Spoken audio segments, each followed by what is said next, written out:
بسم الله الرحمن الرحيم الحمد لله رب العالمين والعاقبة للمتقين والجنة للمؤمنين والنار للمشركين والكافرين والملحدين والمنافقين والغاصبين ثم الصلاة والسلام والتحية والإكرام على أشرف الأنبياء والمرسلين خاتم النبيين شفيع المذنبين أبي القاسم المصطفى محمد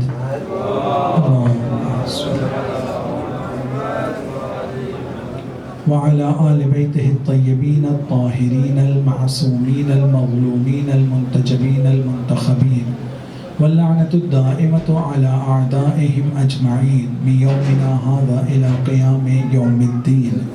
أما بعد، فقد قال الله تبارك وتعالى في كتابه الكريم: أعوذ بالله من الشيطان الرجيم، بسم الله الرحمن الرحيم، يا أيها الذين آمنوا من يرتد منكم عن دينه فسوف يأتي الله بقوم يحبهم ويحبونه أذلة على المؤمنين وأعزة على الكافرين يجاهدون في سبيل الله ولا يخافون لومة لائم ذلك فضل الله يؤتيه من يشاء والله واسع عليم. صدق الله العلي العظيم. ایک سے بات پر نبی محمد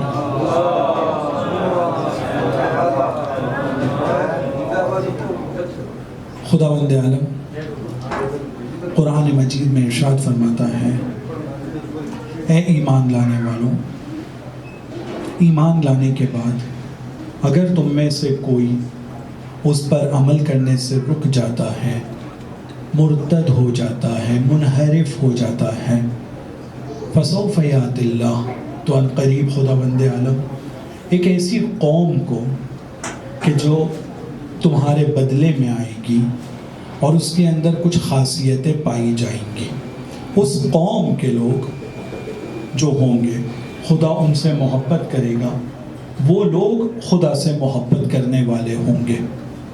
وہ جو قوم ایمان لانے کے بعد، مرتد ہونے کے بعد ان کے بدلے جو قوم آنے والی ہے، اس کی خاصیت خدا کہتا ہے یجاہدون فی سبیل اللہ، اللہ کے راستے میں ہمیشہ کوشش کرتے رہتے ہیں، کبھی تھکتے نہیں ہیں اپنی کوشش سے، ان کی کوشش اللہ کے راستے کے لیے ہمیشہ جاری رہتی ہے، اور جب وہ کوشش کرتے رہتے ہیں تو وَلَا يَخَافُونَ لَوْمَةَ لَائِمٍ، انہیں اس بات کی پرواہ نہیں ہوتی ہے کہ ملامت کرنے والے، برا بھلا بولنے والے ان کے بارے میں کیا بول رہے ہیں، انہیں اس کی پرواہ نہیں ہوتی ہے، وہ اپنا کام اور اپنے مقصد کی طرف ہمیشہ گامزن رہتے ہیں۔ اور وہ لوگ ایسے لوگ ہیں کہ جن کے بارے میں خدا کہتا ہے، اور یہ کوالٹیز ذَلِكَ فَضْلُ اللَّهِ يُؤْتِيهِ مَن يَشَاءُ، یہ اللہ کا وہ فضل ہے جس کو وہ چاہتا ہے عطا کرتا ہے، بے شک اللہ بہت زیادہ عطا کرنے والا، جانکار اور جاننے والا ہے۔ اس آیت کے ضمن میں مختلف مباحث کو میں نے آپ لوگوں کی خدمت میں اس عنوان کے تحت کہ حسینیت دور حاضر میں کچھ بیان کیا ہے۔ کچھ نکات جس کو ابھی مقدمے میں بیان کرتے ہوئے میں اپنے موضوع کو ادامہ دینا چاہوں گا، کنٹینیو کرنا چاہوں گا۔ ہم نے یہ گفتگو کیا کہ جب خداوند عالم اس طرح کے لوگوں سے اپنا کام لے گا تو بہتر ہے کہ ہم ان لوگوں میں سے نہ ہو جس کو بدلا جائے، بلکہ ہم ان لوگوں میں سے ہوں جن کے اندر یہ کوالٹی پائی جاتی ہے جن کو اس آیت میں ذکر کیا گیا ہے، چونکہ خدا کو اپنا کام لینا ہے اور خداوند عالم اپنا کام اپنے دشمن سے بھی لے سکتا ہے۔ تو جب ہم کو زندگی ملی ہے، ہم کو فرش عزا پر آنے کا موقع ملا ہے اور ایک مرتبہ پھر محرم کو درک کرنے کا موقع ملا ہے، تو ایک کاش ہم ان لوگوں میں شمار ہو جائیں کہ جن سے خدا اپنا کام لے رہا ہے۔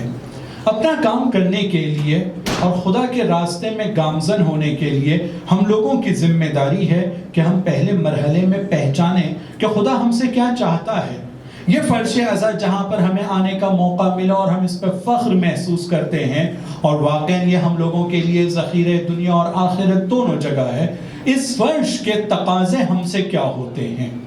لہٰذا میں نے ایک جملے کو بار بار دہرایا ہے اور آگے بھی آپ کی سماع خراشی کرتا ہی رہوں گا کہ ہم کو اس نقطے کی طرف متوجہ ہونا ہے کہ اگر ہم عزادار ہیں یعنی ہم ذمہ دار ہیں، ہمارے اوپر ذمہ داری آتی ہے، ہمیں اگر یہ مقام مل رہا ہے، یہ پوسٹ مل رہی ہے، یہ شرف مل رہا ہے کہ میں اپنے آپ کو کہتا ہوں عزادار، تو اس مقام، اس پوسٹ اور اس شرف کی کچھ ذمہ داریاں ہیں جو میرے اوپر آ جاتی ہیں۔ میں اب عام انسان نہیں ہوں، مجھ میں اور ان لوگوں میں جو فرش ازا پر نہیں آ سکے ہیں، ہم میں اور ان میں فرق ہے۔ اب میں عام انسانوں کی طرح نہیں ہوں کہ جو صرف اپنے پیٹ کے بارے میں، جو صرف اپنی فیملی کے بارے میں اور جو صرف اپنی چار دیواری کے اندر سوچتا ہے۔ نہیں، میں فرش ازا پر آیا ہوں جس طرح سے امام حسین کا پیغام اور ان کی شخصیت عالمی شخصیت ہے، نہ کسی جگہ میں محدود ہے اور نہ کسی زمانے میں محدود ہے، تو اس فرش ازا نے میرے ذہن کو بھی عالمی بنا دیا ہے۔ یہاں پر آنے کے بعد اب میں محدود نہیں ہوں، اب مجھے ہر ایک کے بارے میں سوچنا ہے جیسے امام حسین کا پیغام ہے، اور مجھے ہر ایک تک کے پہنچانے کی کوشش کرنا ہے۔ ظاہر سی بات ہے کہ پھر اس بات کو دہراؤں گا کہ اگر ہم اتنا بڑا سوچتے ہیں تو امید یہ نہیں ہے کہ پہلے ہی دن ہم اپنے نتیجے تک کے پہنچ جائیں گے۔ میں نے ذکر کیا کہ اگر کسی کو ڈاکٹر بننا ہے، انجینئر بننا ہے، مجتہد بننا ہے، تو جس دن سوچا اس دن نہیں بنتا ہے، جس دن سوچا اس دن سے اسے محنت کرنا ہوگی تاکہ وہ ایک نتیجے تک کے پہنچ سکے اپنی محنت کے مطابق، اور پھر خدا کا فضل و کرم یقیناً اس کے شامل حال ہونا اور اس کا مؤثر ہونا ضروری ہے، یعنی وہ ایک مؤثر چیز ہے۔ تو خداوند عالم کی مدد کے لیے اور اس کے راستے پر کوشش کے لیے ہم لوگوں کو تیار ہونا ہوگا۔ اور پھر کل میں نے آپ لوگوں کے سامنے ذکر کیا کہ جتنے بھی لوگ خدا کے راستے میں محنت کرتے تھے اور جتنے بھی رسول خدا کی طرف سے آئے ہیں، یہ رسولوں کو ریڈ کارپٹ کے ذریعے سے ان کا استقبال نہیں کیا گیا ہے، ہر رسول کو ستایا گیا ہے، ہر ایک کو ستایا گیا ہے۔ کسی کے لیے ایسا نہیں تھا کہ بس اب آپ آ گئے ہیں تو جو آپ کہیں گے ہم ویسے ہی مان لیں گے، نہیں، رسولوں کو بہت محنت کرنا پڑی ہے، کسی کو ہزاروں سال، کسی کو کئی سو سال، کسی کو کئی ڈیکیڈز میں اپنی محنت کو انجام دینا پڑا ہے، دہائیوں میں اپنی محنت کو انجام دینا پڑا ہے، اور اس کے بعد کچھ چنندہ لوگوں کو وہ اللہ کے راستے پر لا سکے ہیں، اور اس کے لیے ان کو بہت مشکلات اٹھانا پڑی ہیں۔ لہٰذا رسولوں کی سیرت کو دیکھتے ہوئے، رسولوں کے اس رویے کو دیکھتے ہوئے ہمیں بھی اس بات کی طرف متوجہ ہونا ہے کہ اگر ہم اللہ کا کام کرنے کے لیے آگے نکلیں گے تو ظاہری طور پر ہم کو بھی مشکل اٹھانا پڑے گی۔ بغیر مشکل کے پھل اور نتیجہ آسانی سے نہیں ملتا ہے، ہمیں اٹھانا پڑے گی۔ ہم لوگوں کو بے صبرا نہیں ہونا ہے۔ کل جس آیت کی تلاوت کیا تو اس میں خداوند عالم نے خاص اس لفظ کے اوپر تاکید کرتے ہوئے سورہ انعام میں کہا تھا کہ تم سے پہلے بھی، رسول سے خطاب کرتے ہوئے کہہ رہا ہے کہ تم سے پہلے بھی رسول آئے تھے، ان کو جھٹلایا گیا ہے، لیکن ان لوگوں نے صبر کیا تھا، ان لوگوں نے صبر کیا تھا۔ صبر کا معنی بھی میں نے بیان کیا کہ اگر کسی نے جھٹلایا ہے تو پھر ہاتھ پہ ہاتھ رکھ کر نہیں بیٹھے ہیں، بلکہ اپنی محنت کو اور پہلے سے زیادہ مضبوطی کے ساتھ آگے بڑھانا، کیونکہ ہمیں یقین ہے اللہ کے راستے پر، ہمیں اس راستے پر، اس پیغام پر جب یقین ہے تو اگر کوئی جھٹلا رہا ہے تو وہ میری بات کو سمجھ نہیں پا رہا ہے، مجھے اب دوسرے طریقے سے اور پہلے سے زیادہ ہمت کے ساتھ آگے بڑھنا ہے۔ ہمارے رسولوں نے یہی کام کیا ہے۔ تو خدا کہہ رہا ہے اپنے رسول کو کہ اے رسول، تم سے پہلے بھی لوگ آئے تو ان کو جھٹلایا گیا تھا، لیکن وہ لوگوں نے اس پر صبر کیا، جو اذیتیں ان کو دی گئی اس کے اوپر بھی انہوں نے صبر کیا، یہاں تک کہ ہم نے ان کی مدد کیا ہے۔ وَلَا مُبَدِّلَ لِكَلِمَاتِ اللَّهِ، اور یہ جو اللہ کہہ رہا ہے اور یہ جو اللہ کی سنت ہے، اس کو تفسیر میں جا کے دیکھنے کی ضرورت ہے، اور انشاءاللہ فرصت ملے تو یقین مراجعہ کیجئے گا۔ خدا کہہ رہا ہے کہ خدا کی سنت میں کوئی تبدیلی نہیں ہوتی ہے، جب خداوند عالم کے لیے ایک بندہ آگے بڑھے گا، اس کے پیغام کو پہنچائے گا اور پہنچانے میں صبر کرے گا، تو ایسی صورتحال میں خدا کہتا ہے کہ ہم وہ ہیں کہ ہم ان کی مدد کرتے ہیں، حتی اتاہم نصرنا، پھر ہم نے ان کی مدد کیا ہے اپنے نبیوں کی، وَلَقَدْ جَاءَكَ مِن نَبَإِ الْمُرْسَلِينَ، اور اس طرح سے بہت سارے نبیوں کی خبریں، رسولوں کی خبریں ہم تک کے پہنچی ہیں۔ کل میں نے ان خبروں میں سے، ان واقعات میں سے ایک اہم واقعے کی طرف اشارہ کیا تھا۔ قرآن کے اندر بہت سارے نبیوں کا، رسولوں کا تذکرہ ہے، کچھ کا نام لے کر، کچھ کا نام لیے بغیر، لیکن ان رسولوں میں ایک نبی جن کا سب سے زیادہ تذکرہ قرآن میں ذکر ہوا ہے اور سب سے زیادہ ان کا ذکر ہوا ہے، وہ ہیں ہمارے اور آپ کے نبی حضرت موسیٰ علیہ السلام وعلی نبینا علیہ السلام۔ ان کے بارے میں ملتا ہے کہ وہ جس وقت فرعون کے پاس گئے، میں نے واقعہ ذکر کیا ہے، اسے خلاصہ کرتے ہوئے آگے بڑھوں گا اور آج کچھ واقعات کے ذریعے سے اسی بات کو اسٹیبلش کرنے کی کوشش کروں گا کہ وہ جب اپنے خدا کی طرف سے پیغام آنے کے بعد میں فرعون کے سامنے جاتے ہیں، ان کی ظاہری حالت کے بارے میں ملتا ہے کہ وہ جو کپڑے بھی پہنے ہوئے تھے وہ کپڑے پھٹے ہوئے تھے، کیونکہ جو کام کر کے وہ آ رہے تھے وہ کھیتی اور کسانی اور اس طرح کے کام میں مشغول رہنے کی وجہ سے کپڑے ان کے ظاہری طور پہ میلے، گندے اور پھٹے ہوئے تھے، اور ان کی چپل کے بارے میں بھی کچھ اسی طرح کی روایتیں ہیں۔ لیکن اس عالم میں ایک ایسے شخص کے سامنے کھڑے ہوتے ہیں جو اپنے آپ کو یہ کہتا ہے انا ربکم الاعلی، میں تمہارا پروردگار ہوں، وہ بھی بڑا والا، الاعلی، بڑا والا پروردگار۔ اس کے سامنے کھڑے ہو کر کہتے ہیں کہ میں تجھ کو دعوت دیتا ہوں میرے خدا کی، جس نے مجھ کو اور تجھ کو پیدا کیا ہے، اس کی اطاعت کے لیے۔ کہتا کیا بات کر رہے ہو؟ پھر ہم لوگوں کے سامنے پورا واقعہ ہے کہ خداوند عالم کے کہنے پر حضرت موسیٰ نے جب قدم اٹھایا تو خداوند عالم نے ان کی مدد کیسے کیا ہے۔ اور یہ خدا کی سنتوں میں سے ایک سنت ہے، جس سنت پہ ہم کو بھروسہ رکھنا ہے اور اپنی قوم تک کے سنت کو پہنچانا ہماری ذمہ داری ہے کہ اگر ہم خدا کے راستے کے اوپر ڈٹے رہیں گے، خدا کی بات کو سنیں گے، تو خدا کہتا ہے وَكَانَ حَقًّا عَلَيْنَا نَصْرُ الْمُؤْمِنِينَ، ہم پر ضروری ہے کہ ہم مومنوں کی مدد کریں۔ خدا نے اپنے پر یہ ضروری قرار دیا ہے۔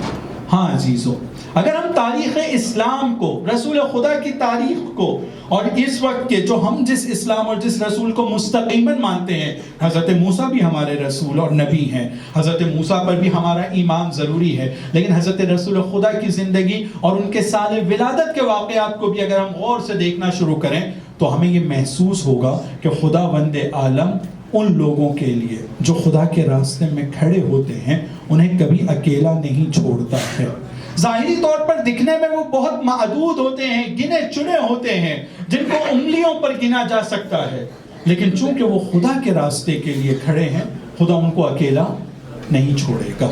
میں آپ کو ایک واقعی کے ذریعے سے اصل نقطے کی طرف متوجہ کرنے کی کوشش کرتا ہوں، اور چونکہ طلاب کا مجمع ہے تو یقیناً میری ذمہ داری بھی سخت ہے، لیکن آپ لوگوں سے بھی گزارش ہے، چونکہ اکثریت طلاب کی اور بزرگان یہاں موجود ہیں، تو آپ لوگوں سے بھی گزارش ہے کہ اصلاح کیجئے گا۔ ہم سب نے سنا ہے کہ جس وقت یزید حکومت کے تختے پر بیٹھتا ہے اور تخت پر بیٹھتا ہے تو تخت پر بیٹھنے کے بعد اس کے پہلے ہی سال میں کربلا جیسا دلسوز اور غمناک واقعہ رونما ہوتا ہے، جس میں اس نے رسول خدا کے نواسے کو بہت ہی بے دردی سے، بہت ہی بے رحمی سے مارنے کا حکم دیا تھا اور شہید کروا دیا۔ اور صرف یہاں پر وہ رکتا نہیں ہے، اس کے بعد آگے بڑھتا ہے۔ آگے بڑھنے کے بعد میں ان کے ہی خاندان والوں کو، گھر والوں کو اسیر بھی اس نے بنوایا ہے۔ یزید نے یہ کام کیا ہے کہ اس کے پہلے سال کا ہے۔ اس وقت یہ جو ابھی بات بیان کرنے جا رہا ہوں، چونکہ وہ تاریخ میں مرقوم ہے لہٰذا ذکر کر رہا ہوں، لیکن جو میرا مطلوب ہے شاہد مثال وہ آگے آئے گا۔ اس وقت امام حسین علیہ السلام نے حل من ناصر کی صدا کو بلند کیا تھا۔ کچھ لوگوں نے اپنی جان کی حفاظت کے لیے، کچھ لوگوں نے اپنے مال کی حفاظت کے لیے، کچھ لوگوں نے اپنی نہیں اپنے اولاد کی خاطر، کچھ لوگوں نے اپنے بال و بچوں کی خاطر، جس وجہ سے بھی امام حسین کے مدد اور لبیک کہتے ہوئے وہ آگے نہیں بڑھے تھے، انہوں نے لبیک نہیں کہا تھا۔ لوگوں کو یہ لگتا ہے کہ اگر امام کی، خدا کی آواز کو، حجت خدا اور ولی خدا کی آواز کو سن کر وہ لبیک نہیں کہیں گے تو زندگی آرام سے گزرتی رہے گی اور جو مقصد سے وہ رکے تو اس میں وہ کامیاب ہو جائیں گے. لیکن نہیں، تاریخ بتاتی ہے کہ اگر کسی نے خدا کی آواز پر صحیح وقت پر لبیک نہیں کہا ہے تو اس دنیا کی زندگی کو بھی خداوند عالم اس کے لیے تنگ کر دیتا ہے. خداوند عالم اس کے لیے اس دنیا کی زندگی کو بھی تنگ کر دیتا ہے. وَمَنْ أَعْرَضَ عَنْ ذِكْرِي، جو شخص بھی، غالباً سورہ طٰہٰ کی آیت ہے، وَمَنْ أَعْرَضَ عَنْ ذِكْرِي، جو شخص بھی میرے ذکر سے اعراض کرے گا، اسے انسنا کرے گا، اس کی طرف توجہ نہیں دے گا، فَإِنَّ لَهُ مَعِيشَةً ضَنْكًا، اس کی اس زندگی کو بھی، معیشت زندگی جو ہم لوگ گزارتے ہیں، معاش اسی سے ہے، ہم جس زندگی کو گزارتے ہیں خدا کہتا ہے فَإِنَّ لَهُ مَعِيشَةً ضَنْكًا، اس کے لیے ایک بہت جکڑی ہوئی زندگی میں بنا کر رکھ دوں گا اگر میرے ذکر سے کوئی پرہیز کرے گا اور میری آواز کو نہیں سنے گا. حسین کی نصرت کی آواز کو جن لوگوں نے نہیں سنا، اس امید میں کہ ان کی معیشت، ان کی زندگی، ان کا روزگار اچھے سے گزرے گا. ابھی کچھ ہی سال گزرے تھے تو ہم دیکھتے ہیں کہ واقعہ حرہ جیسا ایک ناگوار واقعہ رونما ہوتا ہے ہم سب کے سامنے. واقعہ حرہ، یقیناً آپ لوگوں نے اس کو سنا. واقعہ حرہ کی دل دہلانے والی جو روایتوں اور تاریخ میں جو نکات ہیں ان میں سے ایک نقطے کی طرف اشارہ کرنا چاہوں گا. اس واقعے کے اگلے سال مدینے میں 1000 کے قریب ناجائز بچے پیدا ہوئے تھے. آپ سمجھ رہے ہیں کہ یزید کی فوج نے آ کر کیا بربریت کی تھی کہ 1000 کے قریب میں ناجائز بچے مدینے میں، مدینے کے اندر، جہاں کچھ سال پہلے رسول خدا آئے تھے، جہاں کچھ سال پہلے جناب سیدہ تھی، جہاں کچھ سال پہلے امام علی، امام حسن، امام حسین اور ابھی امام زین العابدین ہیں. لیکن توجہ کیجئے کہ لوگوں نے اپنی آسائش کے لیے اپنے اس وقت کے حجت کی بات کو نہیں سنا. واقعہ حرہ رونما ہوتا ہے. اگر اس وقت امام حسین کی مدد کے لیے سب نکل کر آ جاتے اور کہتے کہ جو میں جا رہا ہوں تم میری اس میں مدد کرو تو واقعہ حرہ نہیں ہوتا. اس کو تاریخ نے، علماء نے اور الگ الگ انداز سے ذکر کیا گیا ہے. لیکن واقعہ حرہ رونما ہوا کیونکہ وقت کے امام کو اکیلا چھوڑ دیا گیا تھا. وقت کے امام نے اپنے کام کو انجام دیا. وقت کے امام نے اپنے کو اور اسلام کو جاویدان کر دیا ان کے اصحاب کے ساتھ میں. لیکن وہ لوگ کہ جنہوں نے چھوڑ دیا تھا آسائش کی خاطر، کیا ہوا ان کے ساتھ؟ واقعہ حرہ. اپنے بال بچوں کے لیے نہیں گئے تھے، اپنی جان بچانا چاہتے تھے، خود تو مارے گئے ہو، وہ بھی بے دردی سے مارے گئے ہو، اور ان بیوی بچوں کے اوپر، بچیوں کے اوپر بھی رحم نہیں ہوا ہے. یہ دردناک واقعہ ہے اور واقعہ تاریخ کے ان واقعات میں سے ایک واقعہ ہے جو ہمیں اس بات کی طرف متوجہ کرتا ہے کہ امر بالمعروف اور نہی از منکر، جو ہمیں اس بات کی طرف متوجہ کرتا ہے کہ وقت کے امام کی نصرت، اس میں تھوڑی سی بھی کوتاہی ہماری زندگی کو کتنا سخت بنا سکتی ہے. اس کی طرف توجہ دینے کی ضرورت ہے. لیکن یہ میں نے صرف جملے معترضہ کی صورت میں ذکر کیا. یزید کے آخری سال میں جب مدینے میں اس کے لشکر نے اس طرح کا ایک ہنگامہ کر دیا اور مشکلات کو ایجاد کر دیا، اس کے بعد وہ لوگ چاہتے ہیں مکے کی طرف. اب ان کی ذمہ داری ہے کہ عبداللہ بن زبیر کا بھی کام تمام کرنا ہے ان کو. یہاں سے اب میری شاہد مثال شروع ہو رہی ہے. جب عبداللہ بن زبیر کی طرف جاتے ہیں تو عبداللہ بن زبیر کے بارے میں ملتا ہے کہ عبداللہ بن زبیر خانہ کعبہ کے پاس، خانہ کعبہ کے پردے کو پکڑ کر کھڑا ہو جاتا ہے اس امید میں اور اس سوچ میں کہ چونکہ یہ لوگ سامنے جو آ رہے ہیں مسلمان ہیں اور سب اس بات کو جانتے ہیں کہ خانہ کعبہ خانہ امن ہے، یہاں پر کسی طرح کی جنگ نہیں ہوگی اور یہاں پہ میری جان کی حفاظت ہو جائے گی، تو وہ خانہ کعبہ کے پردے کو پکڑ کر کھڑا ہو جاتا ہے. لیکن یزید کے لشکر کو حکم دیا گیا تھا کہ اگر خانہ کعبہ کو جلانا بھی پڑے تو جلا دینا، لیکن مقصد یہ ہے کہ عبداللہ بن زبیر کو ہم لوگوں کو ابھی ختم کرنا ہے. وہ پورے واقعات سے میں صرف نظر کرنا چاہتا ہوں. لیکن ہم نے تاریخ میں دیکھا کہ خانہ کعبہ کے اوپر حملہ ہوا، خانہ کعبہ کو جلایا گیا، خانہ کعبہ کو جلایا گیا ہے. یہ سب کے لیے واضح ہے، سب نے اس بات کو سنا ہے کہ خانہ کعبہ جلا تھا. اب ایک سوال ہے، لیکن اس سوال سے پہلے یہاں پہ ایک نقطے کی طرف توجہ ضروری ہے کہ جس وقت امام حسین کو پتا چلا تھا کہ احرام کی حالت میں یہاں کچھ قاتل آئے ہیں، تو خانہ خدا کی حفاظت کے لیے امام حسین نے اپنے حج کو عمرے میں بدل دیا تھا، کیونکہ امام تو ان کی ذمہ داری ہے خانہ کعبہ کی حفاظت، انہوں نے بدل دیا تھا. لیکن کچھ لوگ ہیں جو خانہ کعبہ کی ذریعے سے اپنی جان بچانا چاہتے ہیں. امام ہیں جو خانہ کعبہ کو بچانا چاہتے ہیں، لیکن کچھ لوگ ہیں جو خانہ کعبہ کے ذریعے سے اپنی جان بچانا چاہتے ہیں. دونوں میں بہت فرق ہے. لیکن عزیزو سوال یہ ہے، اور میں خاص طور پہ اپنے چھوٹے بھائیوں اور جوانوں اور نوجوانوں سے پوچھوں گا، ہم سب نے سنا ہے أَلَمْ تَرَ كَيْفَ فَعَلَ رَبُّكَ بِأَصْحَابِ الْفِيلِ، قرآن کی آیت ہے، اور یقیناً سب بچوں کو یہ سورہ یاد بھی ہوگا. خداوند عالم ایک طرف کہتا ہے کہ میری سنت میں کوئی تبدیلی نہیں ہے.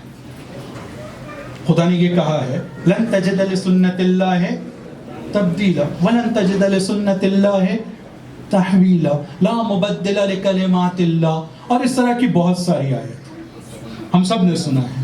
ایک طرف خدا کہتا ہے الم تر کیف فعل ربک باصحاب الفیل، کیا تم نے دیکھا کہ خداوند عالم نے ہاتھی والے لشکروں کے، ہاتھی والوں کے ساتھ میں کیا کیا ہے؟ پھر کیا کیا؟ آگے کی آیت کیا ہے؟ مدد کیجئے. الم یجعل کیدہم فی تضلیل، کس طرح سے خداوند عالم نے، کیا تم نے یہ دیکھا ہے کہ ان کے قید کو، ان کے پلان کو، ان کے پروپیگنڈا کو، ان کے منصوبوں کو کس طرح سے خدا نے مسمار کر دیا ہے اور ان کے منصوبوں میں ان کو کامیاب نہیں ہونے دیا ہے. وَأَرْسَلَ عَلَيْهِمْ طَيْرًا أَبَابِيلَ، خداوند عالم نے ان کے اوپر پرندوں کو بھیجا ہے جو ابابیل ہیں. ترمیہم بحجارت من سجیل، جن کے چونچوں میں یا جن کے پنجوں میں وہ بہت چھوٹے پرندے ہوتے ہیں. ان چھوٹے پرندوں کی چونچ کتنی ہوتی ہوگی؟ ان چونچوں میں اور ان پنجوں کے اندر چھوٹے چھوٹے کنکر ہیں. ترمیہم، جو وہ پھینک رہے ہیں. فجعلہم کعصف مأکول، اور وہ ہاتھی والوں کو ہم نے چبائے ہوئے بھوسے کی طرح بنا دیا تھا. ہاتھی والوں کو ہم نے چبائے ہوئے بھوسوں کی طرح بنا دیا تھا. کتنا بڑا لشکر تھا ابرہہ کا. یقیناً یقیناً اور یقیناً جو عبداللہ ابن زبیر کو پکڑنے کے لیے آئے تھے، دبوچنے کے لیے آئے تھے، ابرہہ کا لشکر ان سے بڑا تھا. ابرہہ بہت زیادہ ہاتھیوں کے ساتھ میں اور بہت انتظام کے ساتھ میں آیا تھا، چونکہ اس کو اپنی قدرت، طاقت اور اپنی طرف لوگوں کو توجہ دلانا بھی مقصود تھا، اور اس کے بارے میں تاریخ میں لکھا ہے. لیکن سوال یہ پیدا ہوتا ہے بھئی کیا وجہ ہے کہ جب ابرہہ آتا ہے تو ابرہے کے اوپر تو آپ ابابیل کو بھیج دیتے ہیں اور پتھر گرا دیتے ہیں، اور پتھر گرانے کے بعد میں ان کو نیست و نابود کر کے اپنے اس گھر کو بچا لیتے ہیں. لیکن جب یزید کا لشکر آتا ہے، یزید کا لشکر آنے کے بعد میں وہ خانہ کعبہ کو جلانے میں کامیاب ہو جاتا ہے. معاذ اللہ، ایسا تو نہیں ہے کہ ابھی آپ کا گھر نہیں ہے یا نہیں. خدا کے پاس جو طاقت اس زمانے میں تھی شاید اب وہ طاقت نہ ہو. نعوذ باللہ، ایسا تو نہیں ہوگا نا. خداوند عالم وہی خدا ہے، خداوند عالم کی وہی سنت ہے. لیکن یہاں توجہ کی ضرورت ہے کہ ایک مرتبہ ابابیل کو بھیجتا ہے اور ایک مرتبہ ظاہری طور پہ خانہ کعبہ کو جلتا ہوا لوگوں نے دیکھا ہے. اور پھر چونکہ ہم لوگ شیعہ ہیں، ہم بھی مسلمان ہیں، اور پھر ایک خاص چیز کی طرف توجہ دلانا چاہوں گا. جنت البقیع، جنت البقیع، کس کے دل میں یہ تمنا نہیں ہے کہ ہم سب کو انشاءاللہ وہ زیارت نصیب ہو؟ اور وہ زیارت تو عمرے کے ساتھ بھی ہو سکتی ہے، لیکن خدا ہم سب کو حج بیت اللہ الحرام بھی نصیب کرے انشاءاللہ. جنت البقیع کی حالت، جنت البقیع کی حالت، معصومین کی قبروں کی یہ حالت. وہ خدا اپنے گھر کے لیے تو اتنی غیرت کہ ابابیل کو بھیج دیتا ہے اپنے گھر کے لیے. لیکن جن لوگوں نے تیرا ذکر پھیلایا، بچایا اور آگے بڑھایا، ان کے لیے تو عزیزان گرامی، ہم لوگوں کا یہ ایمان ہے، یہ اعتقاد ہے کہ خدا کی سنت میں تبدیلی نہیں آتی ہے. لیکن ہم لوگوں کی ذمہ داری ہے کہ ہم سمجھنے کی کوشش کریں کہ کیا ہوا تھا، کیوں ایسے ہوا ہے. اس نقطے کی طرف توجہ دلانا چاہتا ہوں. جس وقت ابرہہ کا لشکر مکے کی طرف پہنچ رہا تھا، نزدیک ہو رہا تھا، ابرہہ نے اپنے قاصدوں کے ذریعے سے یہ پیغام مکے میں بھجوا دیا تھا کہ جاؤ کہو کہ اگر جو بھی اس کے مقابلے میں آئے گا اس کو میں نیست و نابود کر دوں گا، تو کوئی میرے بیچ میں آنے کی کوشش نہ کرنا. جتنے لوگ بھی شہروں میں رہتے تھے، مختلف شہروں سے جب وہ گزر رہا تھا تو اس نے سب نے اس کی آواز کو سن کر شہروں کو چھوڑا اور پھر وہ گزر جاتا تھا آرام سے۔ مکے کے پاس بھی آیا تو مکے میں بھی اس نے یہ اعلان کیا، نتیجہ یہ ہوا کہ جتنے لوگ تھے وہ مکہ چھوڑ کے مکے سے باہر خانہ کعبہ سے دور ہوتے چلے گئے تھے۔ خانہ کعبہ کے بارے میں ملتا ہے کہ جتنی آبادی تھی سب خالی ہو چکے تھے، لیکن اس درمیان میں ایک واقعہ رونما ہوتا ہے، اور واقعہ یہ رونما ہوتا ہے کہ وہ ابرہہ کے لشکر والے لوگ جناب عبد المطلب کے کچھ اونٹوں کو غاصبانہ صورت میں لے کر چلے جاتے ہیں۔ جناب عبد المطلب ابرہہ کے پاس جاتے ہیں اور جانے کے بعد اتمام حجت کرتے ہیں۔ یہ صرف اپنے اونٹ کو مانگنے نہیں گئے تھے، ابرہہ کے کان میں یہ ڈالنے کے لیے گئے تھے اور اس کو یہ بتانے کے لیے گئے تھے کہ خانہ کعبہ کا بھی ایک رب ہے، انا رب الابل، صحیح ہے میں اونٹوں کا مالک ہوں، لیکن خانہ کعبہ کا بھی ایک مالک ہے، تاکہ ابرہہ بعد میں یہ نہ کہہ سکے کہ مجھ کو تو کسی نے نہیں کہا تھا، مجھ کو تو کسی نے نہیں کہا تھا کہ خانہ کعبہ کا بھی کوئی پروردگار ہے۔ اگر کوئی مجھے متوجہ کر دیتا اس کے پاس عذر اور بہانہ نہ رہے۔ اس وقت کی حجت خدا جناب عبد المطلب علیہ السلام اتمام حجت کے لیے گئے ہیں۔ ان کے لیے اونٹ اتنی موضوعیت ظاہراً نہیں تھی، ان کے لیے اس پیغام کو پہنچانا تھا اور بہت اطمینان سے اس پیغام کو پہنچایا ہے۔ لیکن کیا اس کے بعد جناب عبد المطلب نے خانہ کعبہ کو چھوڑ دیا تھا اکیلے؟ نہیں۔ جناب عبد المطلب کے بارے میں ملتا ہے کہ جس وقت وہ ابرہہ کے پاس سے واپس آ رہے تھے تو ان کے جو کچھ ساتھی ان کے ساتھ میں تھے ان میں سے ایک نے یہ کہا تھا کہ ایسے لگتا ہے کہ ہم لوگوں کو اب یہاں سے چلے جانا چاہیے، کیونکہ ابرہہ کے تیور بتا رہے تھے کہ وہ مکے پر اور خانہ کعبہ پر رحم نہیں کرے گا۔ لیکن جناب مطلب خانہ کعبہ کے نزدیک آ کر پردہ پکڑ کر اعلان کرتے ہیں کہ جب تک میری جان میں جان ہے میں خانہ کعبہ کو اکیلے نہیں چھوڑوں گا۔ عزیزوں، خداوند عالم نے جب یہ دیکھا کہ ایک مقاوم کھڑا ہے، ایک شخص وہاں کھڑا ہوا ہے، تو خداوند عالم اس کی ایک شخص کے اندر، اس کے ایک عمل کے اندر اتنی برکت ڈالتا ہے اور اتنی برکتوں میں اضافہ کرتا ہے کہ ایک بہت بڑے لشکر کو اس کی حمایت کے لیے بھیجتا ہے۔ لیکن ایک شخص وہاں کھڑا تھا جو خانہ کعبہ کی حفاظت کرنا چاہ رہا تھا، اور اس نے یہ کہہ دیا تھا میرے ہوتے ہوئے خانہ کعبہ کے نزدیک میں کسی کو آنے نہیں دوں گا، میرے جنازے پہ سے گزرنا ہوگا ان کو اگر وہاں تک پہنچنا ہے تو۔ لیکن خدا نے کیا کیا؟ خدا نے یہ کیا کہ جب دیکھا کہ عبد المطلب یعنی میرا ایک بندہ کھڑا ہوا ہے، اب اس میرے بندے کو مدد کی ضرورت ہے، اب مدد کے لیے اس نے ابابیل کو بھیجا تھا اور ابرہہ کے لشکر کو نیست و نابود کیا تھا۔ اس واقعے کے ذریعے سے جو اہم سبق ہم لوگوں کو ملتا ہے وہ سبق یہ ملتا ہے کہ اگر ہم خدا کے دین کی حفاظت کے لیے چھوٹا سا بھی قدم اٹھائیں گے، ہم خلوص کے ساتھ خدا کے دین کی حفاظت کے لیے ایک چھوٹا سا بھی قدم اٹھائیں گے تو خداوند عالم ہمارے ان قدموں میں برکتوں کو اضافہ کرے گا اور برکتیں بڑھاتا رہے گا، بہت زیادہ برکت عطا کرے گا جو ہم سوچ بھی نہیں سکتے ہیں، ہمارے ذہن میں خطور نہیں کر سکتی ہیں وہ برکتیں۔ اور خدا کی طرف سے وہ جو مدد ہے، غیبی مدد، وہ ہم سوچ نہیں سکتے ہیں۔ کون یہ سوچ سکتا تھا کہ ابابیل کے ذریعے سے، چھوٹے چھوٹے کنکروں کے ذریعے سے ہاتھی نیست و نابود ہو جائیں گے؟ لیکن خدا نے کر کے بتایا۔ محاسبات اس سے اور زیادہ بلند ہیں، لیکن ہم لوگ کی مادی عقل اس کو نہیں سمجھ پاتی ہے، ہم اس کو نہیں دیکھ پاتے ہیں۔ چونکہ ہم اس کو نہیں دیکھ پاتے ہیں لہٰذا ہم اس طرح کے اقدام نہیں کرتے ہیں۔ پہلے ہم نے دیکھا جناب موسیٰ کے ساتھ خدا نے یہی کام کیا ہے، ہم نے دیکھا جناب عبد المطلب کے ساتھ خدا نے یہی کام کیا ہے کہ اگر کوئی دفاع کے لیے کھڑا ہے تو چاہے ان کے پاس اسلحے کم ہو، چاہے ان کے پاس اسلحے نہ ہو، کچھ بھی نہ ہو، خانہ کعبہ کے پردے کو پکڑ کر بھی اگر دعا مانگ رہا ہے لیکن چونکہ وہاں کھڑا ہے تو خدا اس کی مدد کرے گا۔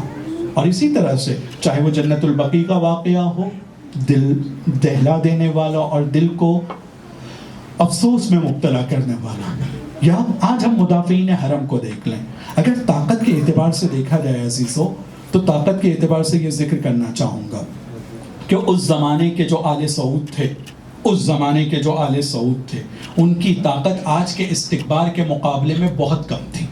آج کے استکبار کی طاقت اس زمانے کے استکبار کے مقابلے میں آج کا استکبار بہت مضبوط ہے۔ ہر ہر اعتبار سے، چاہے وہ انٹیلیجنس کے اعتبار سے ہو، چاہے وہ اسلحوں کے اعتبار سے ہو، یا اور مادی دوسری ٹیکنالوجیز کے اعتبار سے، آج کا استقبال بہت مضبوط ہے. لیکن ہم نے دیکھا کہ اس زمانے میں عثمانی امپائر، عثمانی حکومت جو ترکی کے بارڈر کے اوپر تھی، اس کے بہت سارے یہ بہت مشکلات، وہ سب اپنی جگہ جس کے اندر میں وارد نہیں ہونا چاہتا ہوں. لیکن تاریخ کی حقیقت ہے کہ اس وقت تک کے جتنے بھی مکے مدینے اور اطراف کے جتنے بھی مزار تھے، اس کی تعمیر عثمانی حکومت نے وہاں کروایا تھا. اور ظاہراً یہ لوگ اہل بیت علیہم السلام سے محبت کرنے والے تھے. ان لوگوں نے یہ کوشش بھی کیا تھا کہ مکہ اور مدینہ میں ایک حد تک کے کسی طرح سے مقاومت کی جائے اور دفاع کرنے کی کوشش کیا تھا. لیکن اپنی آپسی مشکلات میں مبتلا ہونے کے بعد انہوں نے اس کو پوری طرح سے چھوڑ دیا تھا. نتیجہ یہ ہوا کہ یہاں پر ہم نے جنت البقیع کے واقعے کو دیکھا کہ جو ہو گیا. لیکن آج کی استکباری طاقت کہ جو بہت طاقتور تھی، کچھ جوان بغیر اسلحے کے یا ایسے اسلحوں کے ساتھ میں جن کی تاریخ گزر چکی تھی، جو ایکسپائر ہو چکے تھے، جب وہ کھڑے ہوتے ہیں سینہ تان کر جناب زینب کے روضے کی حفاظت کے لیے، تو پھر کیا ہوتا ہے؟ کیونکہ مقاومت ضروری ہے، کھڑے ہونا ضروری ہے. میں اور ہم سب اس بات کو جانتے ہیں، نہ اسلحے کے حساب سے یہ لوگ مضبوط تھے اعتبار سے، نہ ان کے پاس پیسہ تھا، نہ ان کے پاس فوجی اچھے ہیں. یہ ٹیکنالوجی اس طرح سے آج کی اس ٹیکنالوجی کا جو استقبال کے پاس ہے مقابلہ بھی نہیں کر سکتے ہیں.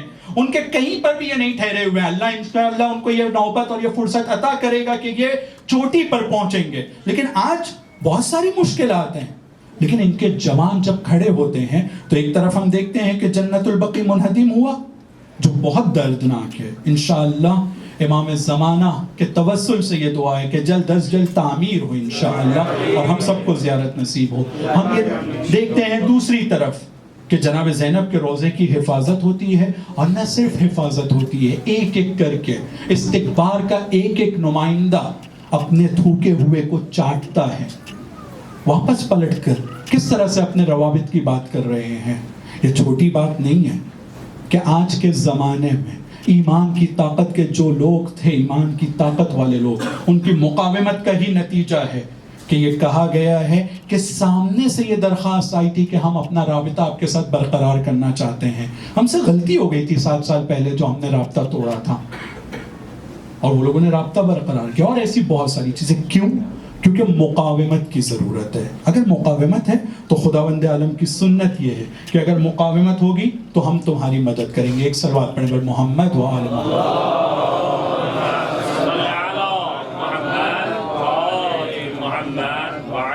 اور اسی طرح سے ایک اور آیت اور اس کی تفسیر کے ساتھ اپنی بات کو تمام کروں گا. اپنی طرف سے اگر حرکت ہے، اپنی طرف سے اگر خدا کی بات کو سننے کے لیے قدم کو آگے بڑھایا جائے گا، تو موضوع یہی ہے کہ خداوند عالم اس کو اکیلا نہیں چھوڑے گا. آج ہم نے جس پہلے واقعے کی طرف اشارہ کیا ہے وہ عام الفیل کا پہلا سال کا واقعہ ہے. سال کا ہی نام عام الفیل ہو گیا تھا. لیکن ایک اور اہم واقعہ ہے رسول کی زندگی میں. ایسے بہت سارے واقعات ہیں، لیکن اس قرآن کی روشنی میں جس کی طرف اشارہ کرنا چاہتا ہوں وہ واقعہ ہے شب ہجرت کا. شب ہجرت کا واقعہ بھی صرف سن کر گزر جانے والا واقعہ نہیں ہے. شب ہجرت کے واقعے کے لیے جو قرآن کی آیت ہے جس میں خدا ارشاد فرماتا ہے اعوذ باللہ من الشیطان الرجیم فانزل اللہ سکینتہ علیہ وایدہ بجنود لم تروہا. خداوند عالم نے اپنی طرف سے سکون اور اطمینان کو اس کے اوپر نازل کیا. رسول خدا صلی اللہ علیہ وآلہ وسلم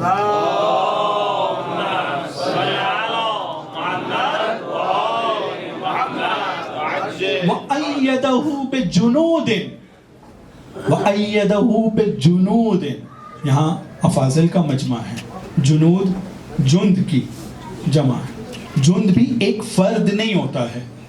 جند خود ایک فوجی کی ٹکڑی کو کہا جاتا ہے، لشکر کو کہا جاتا ہے جند، یعنی ایک اس معنی میں بھی استعمال ہوا ہے. اور جنود خداوند عالم نے اپنے لشکروں کے ذریعے سے، جندی ایک لشکری کو بھی کہا گیا ہے، تو اپنے لشکروں کے ذریعے سے خداوند عالم نے لشکروں کے ذریعے سے، جنود کے ذریعے سے، سپاہیوں کے ذریعے سے، بہت بڑی تعداد میں وہاں جنود استعمال ہوتا ہے. اور خداوند عالم کہتا ہے کہ وَأَيَّدَهُ بِجُنُودٍ، خداوند عالم نے اپنے جنود کے ذریعے سے اس کی تائید کیا ہے، اس کی مدد کیا ہے. لیکن وہ جنود کیسے ہیں؟ لم تروہا، جن کو تمہاری آنکھیں نہیں دیکھ سکتی ہیں. کتنا عجیب مرحلہ ہے یہ شب ہجرت کا. شب ہجرت کا یہ مرحلہ بہت عجیب مرحلہ ہے، اور جس منطقے سے، خطے سے ہم لوگوں کا تعلق ہے، اس منطقے میں اس معنی میں ہجرت کی ضرورت ہے. اور وہ معنی یہ کہ آج جس درجے پر، جس حالت میں ہماری قوم ہے، اس جگہ سے ہماری قوم کو ہجرت کر کے ایک بڑے مقام پر پہنچنا ہے. آج جس طرح کی حالت ہے، پسپائی ہے، پسماندگی ہے، اس سے بڑے مقام پر پہنچنے کی ضرورت ہے. یعنی نقل مکانی کی ضرورت ہے. اس اسٹیٹس سے نکل کر اعلیٰ اسٹیٹس کی طرف جانا ہے. تو خدا کہتا ہے وَأَيَّدَهُ بِجُنُودٍ لَمْ تَرَوْهَا. ہم سب نے سنا ہے، بہت مشہور واقعہ ہے کہ جس وقت رسول خدا نکل رہے تھے گھر سے، مٹی کے کچھ ریزوں کو اٹھا کر ایک مٹھی میں دشمنوں کی طرف پھینکا. ان میں سے کوئی دیکھ بھی نہیں سکا کہ رسول خدا یہاں سے گزر گئے. کیسے ہو سکتا ہے یہ؟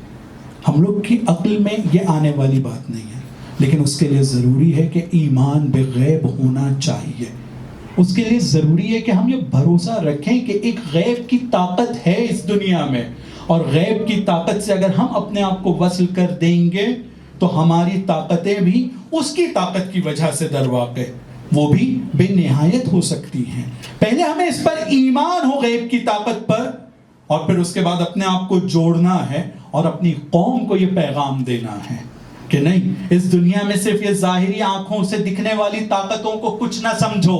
جیسے ہمارے اور آپ کے آقا مولا حسین نے ان کو کچھ نہیں سمجھا تھا، ان کی طرف ذرا بھی توجہ نہیں دیا تھا. لیکن امام حسین کا رابطہ تھا غیب کے ساتھ میں. امام حسین کا رابطہ تھا اپنے خدا کے ساتھ میں. اور شب عاشور تو انہوں نے بیعت بھی اٹھا لی تھی یہ کہہ کر کہ جس کو جانا ہے جاؤ، چونکہ ان کا رابطہ خدا کے ساتھ میں. ان کو ظاہری صورت میں اگر کوئی ان کے ساتھ میں ہے تو اس کا فائدہ ہے جو ان کے ساتھ میں ہے. حسین اپنی جان کی حفاظت کے لیے لوگوں کو نہیں بلا رہے تھے، بلکہ ان کو کمال تک کے پہنچانے کے لیے بلا رہے تھے، ان کی دنیا اور آخرت کو بہتر بنانے کے لیے بلا رہے تھے. وہ لوگ نہیں آئے. خدا کہہ رہا ہے وَأَيَّدَهُ بِجُنُودٍ. خداوند عالم نے اس کی مدد کیا ہے لشکروں کے ذریعے سے. لشکروں کے ذریعے سے. لم تروہا، جس کو آنکھیں نہیں دیکھ سکتی ہیں. وہ مٹی کو جب پھینکا تو مٹی کے نتیجہ یہ ہوا کہ دشمن نے رسول کو جاتے ہوئے نہیں دیکھا. جب رسول نکل گئے اور یہ پتہ چل گیا، صبح پتہ چلتا ہے علی علیہ السلام کے ذریعے سے کہ رسول اب اس گھر میں نہیں ہے، تو ان کو یہ پتہ ہے کہ اب جب گھر میں نہیں ہے تو کہیں تو گئے ہوں گے. قدموں کے نشان کے ذریعے سے رسول کا پیچھا کرنے کی کوشش کرتے ہیں. ایک جگہ پر پہنچتے ہیں، دیکھتے ہیں کہ اب یہاں قدموں کے نشان ختم ہو جا رہے ہیں. جو اس کے ایکسپرٹس تھے، جو اس کے متخصص تھے، ایک جگہ پر جانے کے بعد کہتے ہیں کہ یہاں تک کے تو قدموں کے نشان ہیں، لیکن اب یہاں کے بعد نہیں پتا ہے وہ آسمان میں گیا یا زمین کے اندر گیا. تو جتنے دوسرے لوگ تھے کوئی بیوقوف تو نہیں تھے، سب کو پتا ہے کہ کوئی ایسے ہی آسمان میں تھوڑی چلا جاتا ہے، کوئی زمین میں تھوڑی جاتا ہے، یہیں کہیں چھپے ہوں گے. لیکن چونکہ ان کی آنکھیں جن چیزوں کو نہیں دیکھ سکتی ہے، خدا نے اس کے ذریعے سے مدد کیا ہے. تو وہ جاتے ہیں، پہاڑوں کو ٹٹولتے ہیں، دیکھتے ہیں ادھر ادھر کہ کہیں وہ دکھ جائیں گے. پہاڑ کی طرف ایک بندہ متوجہ کرتا ہے کہ ایک غار ہے یہاں نزدیک میں، ہو سکتا ہے اس غار کے اندر گئے ہوں گے. جا کے نزدیک سے غار کو دیکھا تو کہا کہ غار تو پہلے ہائٹ کے اعتبار سے بہت چھوٹا ہے، اور دوسرا ہائٹ کے اعتبار سے اگر کوئی چلا بھی جائے گا اندر تو اس غار کے اوپر ایک کبوتر کا گھونسلہ بنا ہوا ہے جس میں انڈا رکھا ہوا ہے، اور غار کے نزدیک مکڑی کے جالے بھی ہیں. کبوتر کا انڈا، مکڑی کے جالے، سب غار کے نزدیک. سب نے کہا کہ پتہ نہیں کہاں چلے گئے. اس جگہ کے آگے کوئی رسول تک کے نہیں پہنچ سکا. اور خدا کہتا ہے وَأَيَّدَهُ بِجُنُودٍ. یہ جو کام ہوا ہے کہ وہاں پہ پھر قدموں کے نشان نہیں ہے، وہاں پر کبوتر کا انڈا آ جاتا ہے، گھونسلہ آ جاتا ہے، وہاں مکڑی کے جالے آ جاتے ہیں، یہ ہم لوگوں کی عقل میں آنے والی چیز نہیں ہے. لیکن یہ قرآن میں چونکہ موجود ہے، حق ہے. خدا اصدق الصادقین ہے، اصدق القائلین ہے، اس کا قول حق ہے. جب خدا نے یہ کہہ دیا ہے یعنی یہ ہوا ہے، اور یہ آئندہ بھی ہوتا رہے گا. ضرورت ہے کہ رسول کے راستے پر چلنے والے، ان کو فالو کرنے والے آگے بڑھیں. خداوند عالم مدد کرے گا. بِجُنُودٍ لَمْ تَرَوْهَا. ان آنکھوں کے ذریعے سے، ان لشکروں کے ذریعے سے جن کو آنکھوں سے نہیں دیکھا جا سکتا. اور جس دن ہمارا یہ رابطہ خدا کے ساتھ برقرار ہو جاتا ہے کہ نہیں، خدا کے پاس ایسا لشکر ہے جو آنکھوں سے نہیں دکھتا ہے لیکن وہ مدد کرے گا، اور یہ لشکر کے اوپر ہماری قوم کو بھی بھروسہ ہو جاتا ہے، ان کے کان تک کی یہ بات پہنچ جاتی ہے. تجربہ یہ بتاتا ہے، علماء کی زبانی کہہ رہا ہوں، تجربہ یہ بتاتا ہے کہ یہ جو عامی افراد ہوتے ہیں، عوام الناس، یہ جو لوگ ہوتے ہیں، ان کو ہم لوگوں سے، علماء اور افاضل جو اس کیٹیگری کے، میں یہ علماء کی زبانی کہہ رہا ہوں ورنہ خود اس کی سب سے زیادہ مجھے ضرورت ہے، وہ یہ کہتے ہیں کہ عوام کی طرف اگر خدا کی آیتوں کا اور معصومین کے مطالب کا صحیح ترجمہ پہنچ جائے گا اور بات پہنچ جائے گی تو ان کے ایمان میں کمی نہیں ہے، مشکل پہنچنے اور پہنچانے والوں میں ہے. وہ تو مانتے ہیں، وہ تو تیار ہیں، وہ تو آمادہ ہیں، لیکن مسئلہ ادھر ہے، اگر یہ پہنچنے لگا تو یقین جانیے کہ ہمارے سماج میں امید بہت زیادہ ہے. ہمارے سماج میں، ہمارے معاشرے کے اندر جو حالات ہیں اور جو پوٹینشل ہے، یہ پوٹینشل اس بات کو بتاتا ہے کہ ہمارا سماج بہت آگے نکل سکتا ہے. ایک صلوات پڑھیں بر محمد و آل محمد.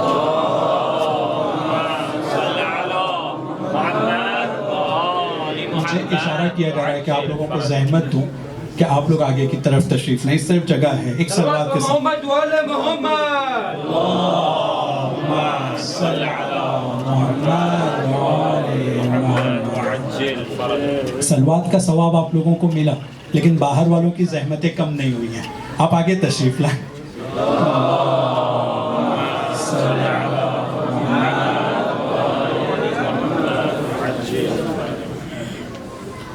وَأَيَّدَهُ بِجُنُودٍ لَمْ تَرَوْهَا. پھر خدا کہتا ہے وَجَعَلَ كَلِمَةُ الَّذِينَ كَفَرُوا السُّفْلَى وَكَلِمَةُ اللَّهِ هِيَ الْعُلْيَا وَاللَّهُ عَزِيزٌ حَكِيمٌ. آج کے حالات میں ہم لوگوں کا گفتمان، ہم لوگوں کا ڈسکورس، ہم لوگوں کی باتیں، امام حسین کی باتیں، دین کی باتیں، معارف کی باتیں، ہم یہ سب جانتے ہیں کہ یہ مسائل وہ مسائل ہو گئے ہیں کہ جو خود ہمارے درمیان جیسے عمل ہونا چاہیے ویسے نہیں ہو رہے ہیں، جب دراصل ہمارے سماج کے اندر. عزیزوں، بس ایک نقطے کی طرف اشارہ کرنا چاہوں گا اور اپنی بات کو تمام کر رہا ہوں. ہم حجاب کے موضوع کو، صرف ایک حجاب کے موضوع کی طرف میں خاص انداز سے توجہ دلانا چاہتا ہوں. صحیح ہے، حجاب ہمارے یہاں خواتین کے لیے، مردوں کے لیے ایک خاص طریقے سے اور اس کے خاص محدودیت اور اس کے تمام چیزوں کو، لیمیٹیشنز کو بتایا گیا ہے، اس طرح سے واجب ہے جو کرنا ہے. لیکن حجاب کے جو فائدے اور فلسفہ جو ذکر کیا جاتا ہے وہ ہم لوگوں کے سامنے ہے. حجاب کے نتیجے میں تجاوز کم ہوگا، حجاب کے نتیجے میں فحشا کم ہوگا، حجاب کے نتیجے میں اور دوسری بہت ساری باتیں، یہ جو ہم لوگوں کے لیے بتایا گیا ہے. ہمارا دین اتنا کامل، اتنا جامع دین ہے کہ اس دین نے 1400 سال پہلے حجاب کی حدود کو بتانے کے ساتھ میں، عورتوں اور مردوں کو برابر قرار دینے کے ساتھ میں، حدود بھی ہیں ان کی، دونوں کی اپنی اپنی حدود، اپنی اپنی ذمہ داریاں، لیکن درجے کے اعتبار سے دونوں کو برابر کرنے کے ساتھ میں اپنے پیغام کو دے دیا تھا. لیکن آج ہمارا ملک ان ملکوں میں سے ایک ملک ہے، ہمارا ملک ان ملکوں میں سے ایک ملک ہے کہ جہاں پر ہر منٹ میں یا ہر 10 منٹ میں اتنے تجاوز ہوتے ہیں، اتنا ریپ ہوتا ہے کہ جو دنیا کے ایوریج سے اوپر ہے، ایوریج سے اوپر ہے. ہمارے ملک کے اندر، ہمارے ملک کے اندر بچوں کے ساتھ جو بدسلوکی ہوتی ہے، اب بزرگ اس کو بہتر سمجھ رہے ہوں گے، بچوں کے ساتھ، اس مسئلے میں بھی ہمارا ملک دنیا کے دوسرے ممالک کے مقابلے میں ایوریج سے اوپر ہے. ہمارا ملک اس سے اوپر ہے. آپ ذرا تصور کیجئے کہ اگر ہم صحیح طریقے سے حجاب کو سمجھ لیں، صحیح طریقے سے حجاب کو سمجھ لیں، حجاب کے فلسفے کو اور حجاب کے فائدوں کو، اگر میں کسی ایک یعنی ہندو ماں باپ کے ساتھ بیٹھوں جن کے گھر میں ایک نوجوان لڑکی ہے، کیا وہ اپنی لڑکی کے بارے میں فکر مند نہیں ہے؟ کیا وہ اپنی لڑکی کے بارے میں فکر مند نہیں ہے؟ ایک بھائی اپنی بہن کی سیفٹی کے بارے میں راستے میں وہ فکر مند نہیں ہے.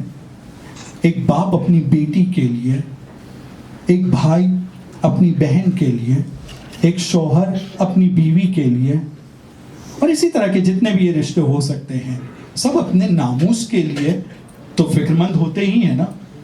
لیکن اس کی علت یہ ہے کہ ہمارے ادھر جو حجاب جیسی چیز ہے، جو فحشا کو روکنے کے لیے دیوار بننے والی چیز ہے، ہم لوگوں نے خود اس میں عمل میں کچھ حد تک کے کیا، لیکن سمجھنے میں اور سمجھانے میں اپنے آپ کو پیچھے رکھا.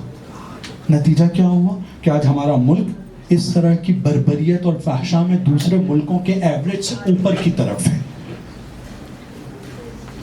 تو مقصود یہ ہے کہ اگر ہم اسلام کی تعلیم کو صحیح طریقے سے جہاں حاصل کرنے کے لیے آئے ہیں، جناب فاطمہ معصومہ کے پڑوسی اور ان کے ہم شہری رہتے ہوئے اگر واقعاً یہ چیزوں کے اوپر کام کریں گے، تو یقین جانیے کہ ہمارا پیغام صرف ہماری قوم کے لیے فائدہ مند نہیں ہے، ہمارے ملک کی تقدیر کو بدل دے گا. کیونکہ ہمارا پیغام حسین کا پیغام ہے، ہم وہ پیغام لے جائیں گے. ہمارا پیغام جناب زینب کا کردار اور جناب زینب کی سیرت ہے. ہمارا پیغام جناب حبیب و جناب زہیر کا پیغام ہے. ان کی باتوں کو ہم پہنچانا چاہیں گے جن کا پیغام فطری پیغام ہے، جن کا پیغام انسانی پیغام ہے. انسانی یعنی اسلامی. انسانی کو اسلامی سے بڑا اگر کوئی سمجھتا ہے، کوئی کہتا ہے نا کہ میں دین سے اٹھ کر انسانیت کی بات کر رہا ہوں، تو وہ اسلام کو نہیں سمجھا ہے. انسانیت یعنی عین اسلام. ہمارا پیغام انسانی پیغام ہے، یعنی اسلامی پیغام ہے. اس میں ایک کلمہ نہ کم، ایک کلمہ نہ زیادہ.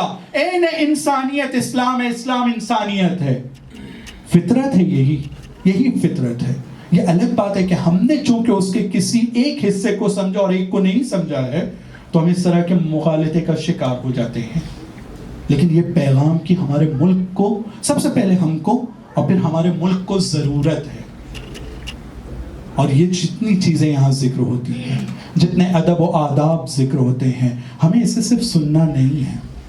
آپ ذرا توجہ کیجئے کہ عام طور پہ آج کے دن جس کے مصائب ذکر کیے جاتے ہیں، جناب حبیب ابن مظاہر الگ الگ جگہ پر الگ الگ ہوگا، لیکن میں آج یہ بیان کرنا چاہتا ہوں. ادب دیکھیے کہ خواتین کے ساتھ رابطے کا ادب کس طرح کا ادب ہے، کس طرح کے درجے کو سمجھنا اور اپنی حیثیت اور اس خاتون کی حیثیت کے ساتھ جو بات ہوئی ہے قاصد کے ذریعے سے، اس سمجھنے والا اور عمل کرنے والا اور ساتھ ساتھ میں اپنے وطن تک کے پہنچانے کی یہ ذمہ داری ہم پر لاتا ہے. ہم سب نے سنا ہے اور یہ واقعات ہم لوگوں کے سامنے ہیں کہ جناب حبیب کو ایک روایت کے مطابق جناب زینب سلام اللہ علیہا کے کہنے پر امام حسین نے خط لکھا تھا. جس وقت سامنے کے لشکر میں ایک کے بعد ایک فوجی اور ٹکڑی بڑھتی چلی جا رہی ہے اور وہاں پر لوگ خوشیاں منا رہے ہیں، جناب زینب کو اپنے امام کے لیے، نہ صرف اپنے بھائی کے لیے محدود نہ کریں. جناب زینب اور امام حسین کے رشتے کو صرف بھائی بہن میں، ایک امام کا اپنی امت کے ساتھ اور جناب زینب کا رابطہ ایک امام کے ساتھ ہے. یہ اپنے امام کے لیے بے چین ہوتی چلی جا رہی ہیں، بے چین ہوتی چلی جا رہی ہیں. اس وقت ان کو خیال آتا ہے کہ کسی طریقے سے کسی ساتھی کا، کسی صحابی کا انتظام کروں، یاد دلاؤں. اور پھر یاد دلاتی ہیں آ کر جناب زینب کہ اپنے بچپن کے ساتھی کو، جناب زینب امام حسین کو کہتی ہیں کہ بچپن کے ساتھی کو کیوں نہیں بلا لیتے ہو. لیکن امام حسین بھی اپنے اس ساتھی کو جس انداز میں خط لکھتے ہیں، عجیب روایت کا جملہ ہے، تاریخ میں لکھا ہے، من الرجل الغریب، یکو تنہا شخص کی طرف سے آدھا کے نرغے میں جو گھرا ہوا ہے اس کی طرف سے یہ خط لکھ رہا ہوں. الی الرجل الفقیہ، ایک ایسے شخص کی طرف کہ جو خود فقیہ ہے. فقیہ کی طرف خط گیا ہے، ایک غریب کی طرف سے، یکو تنہا کی طرف سے، دشمنوں کے درمیان جو گھرا ہوا ہے اس کی طرف سے. جب قاصد دروازے پر پہنچتا ہے تو جناب حبیب کے بارے میں یہ ملتا ہے کہ ان افراد میں شامل تھے جنہوں نے امام حسین کو کوفہ آنے کی دعوت دیا تھا خط کے ذریعے سے. جناب مسلم کی شہادت کے بعد بھی جناب حبیب کے بارے میں ملتا ہے کہ امام حسین کے لیے افراد کو تیار کرنے کی کوشش کر رہے تھے، ابن زیاد کے پہنچنے سے پہلے تک کے اور ابن زیاد کے بعد بھی جناب حبیب اور ہانی ابن عروہ کے بارے میں ملتا ہے کہ یہ وہ حضرات تھے جو گھر گھر جا کر جناب مسلم کے لیے بیعت کی کوشش کر رہے تھے، بہت فعال تھے، بہت کوشش کر رہے تھے۔ دروازے پر دستک ہوتی ہے، پوچھا کون ہو؟ کہا برید الحسین، حسین کا قاصد ہوں۔ تاریخ کہتی ہے کہ دسترخوان پر بیٹھے تھے، حسین کا نام سنتے ہی سفرے سے کھڑے ہو کر دروازے کی طرف آتے ہیں۔ حسین کا نام سنا، نامہ ہاتھ میں لیا، نامے کو چوما، کھولا، پڑھا، رائٹنگ کو دیکھنے کے بعد اسے آنکھوں سے لگایا۔ اس میں لکھا تھا من الرجل الغریب۔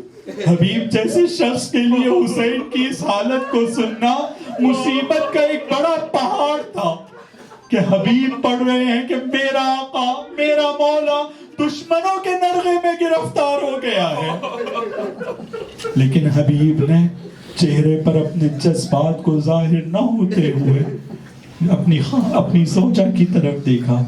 وہ زوجہ بھی مومنہ تھی، پوچھتی ہے حسین کا خط آیا ہے، کیا لکھا ہے؟ ابھی میں بے چین ہوں، بتاؤ کیا لکھا ہے؟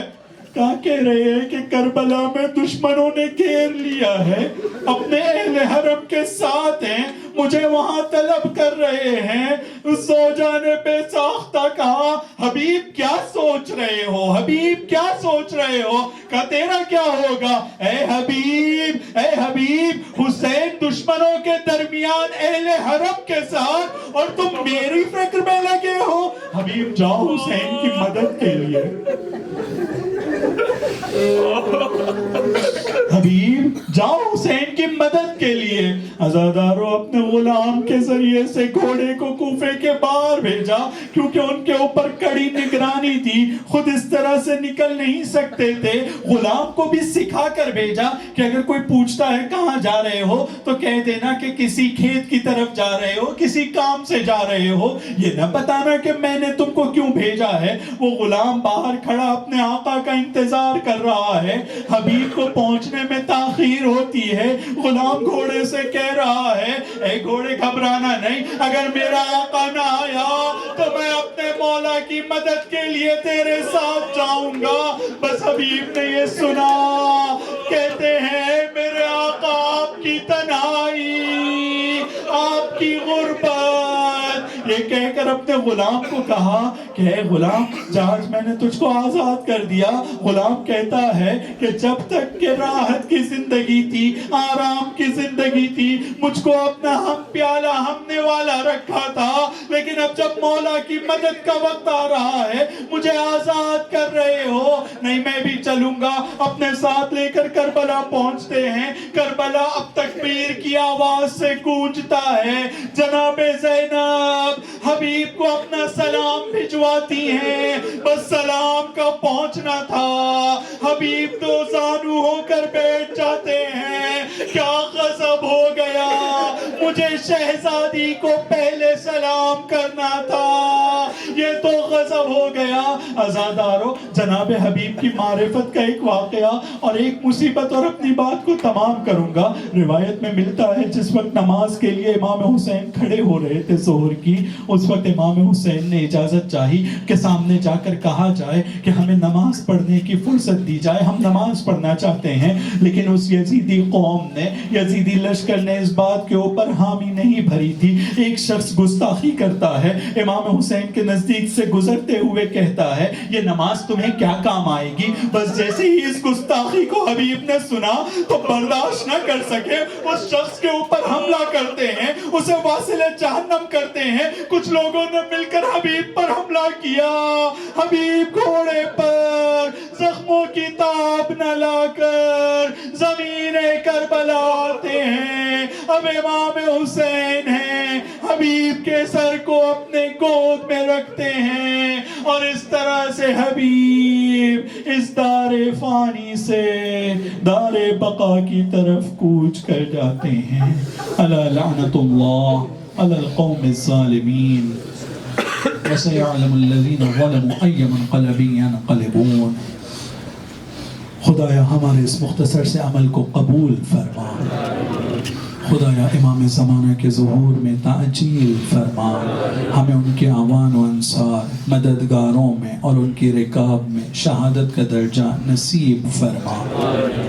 وآخر دعوانا ان الحمد للہ رب العالمین.